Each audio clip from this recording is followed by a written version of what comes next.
নমস্কার বন্ধুরা, আপনারা যদি কলকাতা থেকে ট্রেনে গুয়াহাটি গিয়ে সেখান থেকে শিলং ঘুরতে চান, তাহলে কোথা থেকে ট্রেনে যাবেন, গুয়াহাটি থেকে শিলং কিভাবে যাবেন, কোথায় থাকবেন, কোন কোন জায়গা ঘুরবেন, কতদিন সময় লাগবে এবং আনুমানিক কত খরচ হতে পারে, আজকের এই ভিডিওতে আমি আপনাদের সম্পূর্ণ পরিকল্পনাটা জানাবো। তাই ভিডিওটি একদম শেষ পর্যন্ত দেখুন। আর ভিডিওটি ভালো লাগলে অবশ্যই লাইক, শেয়ার এবং আমাদের চ্যানেলটি সাবস্ক্রাইব করে পাশে থাকা বেল আইকনটি অন করে দেবেন। চলুন শুরু করা যাক। প্রথম দিন, কলকাতা থেকে গুয়াহাটি। এই ভ্রমণ শুরু করতে পারেন হাওড়া অথবা শিয়ালদহ স্টেশন থেকে গুয়াহাটিগামী ট্রেন। আপনার সুবিধামতো এমন ট্রেন বেছে নিন যাতে রাতের দিকে কলকাতা থেকে যাত্রা শুরু করে পরের দিন গুয়াহাটি পৌঁছাতে পারে। ট্রেনের টিকিট অবশ্যই আগে থেকে কেটে রাখবেন। বিশেষ করে ছুটির মরশুম, পুজো বা শীতের সময় উত্তর পূর্ব ভারতে ভিড় অনেক বেশি থাকে। ট্রেনে রাতের যাত্রা উপভোগ করতে করতে পরের দিন সকালে বা দুপুরের দিকে আপনি পৌঁছে যাবেন গুয়াহাটি। গুয়াহাটি হচ্ছে উত্তর পূর্ব ভারতের অন্যতম গুরুত্বপূর্ণ প্রবেশ। এখান থেকেই সড়কপথে সহজে শিলং যাওয়া যায়। গুয়াহাটি স্টেশন থেকে বেরিয়ে আপনার সামনে মূলত দুটো ভালো অপশন থাকবে। প্রথমটি হল শেয়ার ট্যাক্সি বা ক্যাব, আর দ্বিতীয়টি হল বাস বা অন্যান্য রোড ট্রান্সপোর্ট। আপনি যদি কম খরচে যেতে চান, তাহলে শেয়ার গাড়ি ভালো বিকল্প। আর পরিবার বা 3-4 জন বন্ধু মিলে গেলে পুরো গাড়ি রিজার্ভ করে নেওয়া অনেক বেশি আরামদায়ক হতে পারে। গুয়াহাটি থেকে শিলং যাওয়ার রাস্তা ধীরে ধীরে পাহাড়ি হয়ে উঠবে।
শহর ছাড়ার পরেই দেখতে পাবেন সবুজ পাহাড়, বাঁকানো রাস্তা আর মেঘে ঢাকা পাহাড়ের অপূর্ব দৃশ্য। আর পথে আসবে সুন্দর ইউমিয়াম লেক, যেটা শিলং যাওয়ার পথে অন্যতম জনপ্রিয় জায়গা। শিলং পৌঁছে কোথায় থাকবেন? শিলং পৌঁছে আগে হোটেলে চেক ইন করে একটু বিশ্রাম নিন।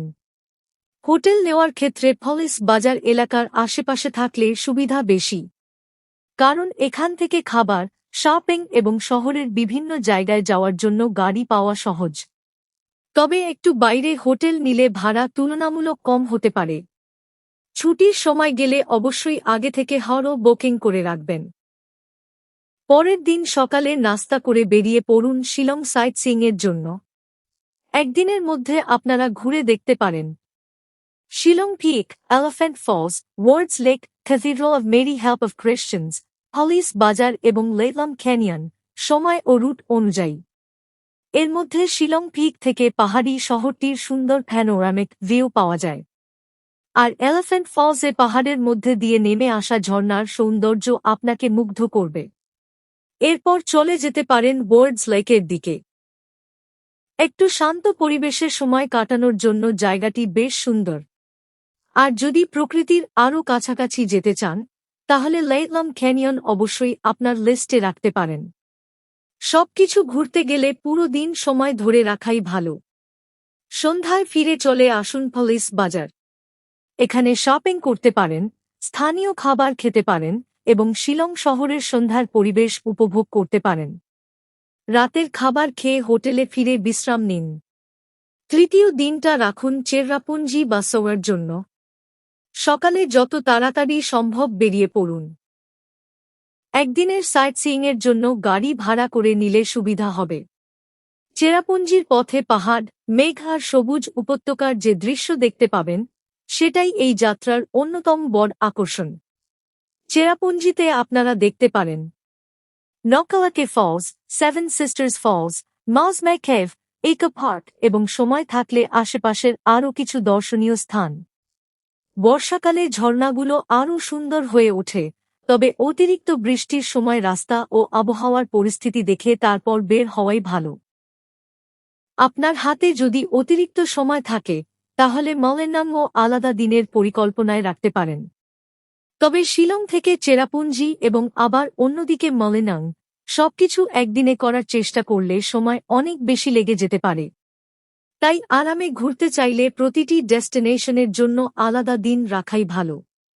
এবার ফেরার পালা।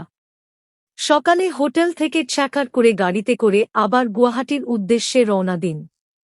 যদি আপনার ট্রেন রাতের দিকে হয়, তাহলে সময় হাতে রেখে গুয়াহাটি পৌঁছে কিছুটা সময় শহরে কাটাতে পারেন।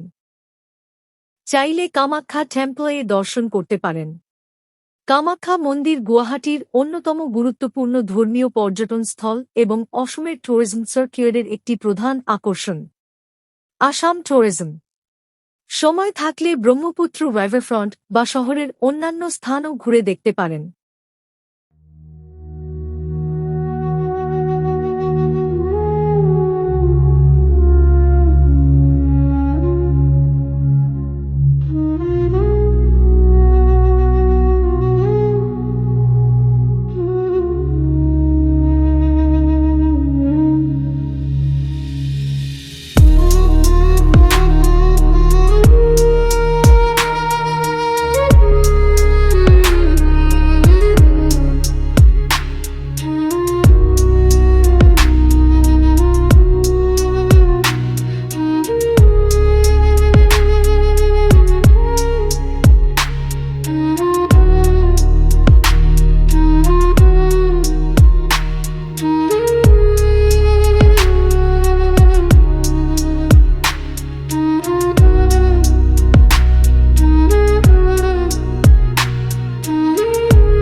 এরপর রাতে গুয়াহাটি স্টেশনে পৌঁছে ট্রেনে করে আবার কলকাতার উদ্দেশ্যে রওনা দিন।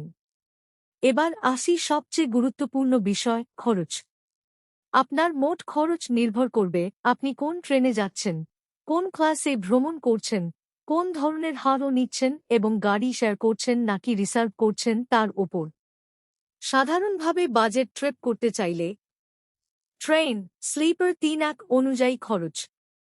হাওড়া, বাজেট থেকে mid range. Guwahati, Shillong, shared বা private vehicle. Shillong, Cherrapunji, shared sightseeing বা রিজার্ভড কার। ফুড, সাধারণ লোকাল রেস্টুরেন্ট ব্যবহার করলে খরচ কম রাখা যায়। দুজন মিলে বাজেট ট্রিপ করলে খরচ অনেকটাই নিয়ন্ত্রণে রাখা সম্ভব। আর 4 জন বা তার বেশি হলে প্রাইভেট কারের খরচ ভাগ করে নিলে মাথাপিছু খরচ আরও কমতে পারে। তবে যাত্রার আগে ট্রেন, হোটেল ও গাড়ির বর্তমান ভাড়া অবশ্যই যাচাই করে নেবেন, কারণ সিজন এবং বুকিং ডেট অনুযায়ী দাম পরিবর্তিত হয়। তাহলে বন্ধুরা, কলকাতা থেকে ট্রেনে গুয়াহাটি, তারপর পাহাড়ি রাস্তা ধরে শিলং, এরপর চেরাপুঞ্জি এবং আবার গুয়াহাটি হয়ে কলকাতা। এই পুরো যাত্রায় আপনারা একসঙ্গে পাবেন পাহাড়, মেঘ, ঝর্ণা, সবুজ প্রকৃতি, শহরের সৌন্দর্য এবং উত্তর পূর্ব ভারতের অসাধারণ সংস্কৃতির স্বাদ। আর আমার মতে এই ভ্রমণে তাড়াহুড়ো না করে কম জায়গা দেখুন, কিন্তু সময় নিয়ে উপভোগ করুন। ভিডিওটি যদি আপনাদের ভালো লেগে থাকে তাহলে অবশ্যই লাইক করুন, বন্ধুদের সঙ্গে শেয়ার করুন এবং এমন আরও ট্রাভেল গাইড পাওয়ার জন্য চ্যানেলটি সাবস্ক্রাইব করে পাশে থাকা বেল আইকনটি অন করে রাখুন। আপনাদের পরের ভ্রমণ কোথায় হবে সেটা কমেন্টে জানাতে ভুলবেন না। ধন্যবাদ। আবার দেখা হবে নতুন কোনো ভ্রমণ কাহিনীতে।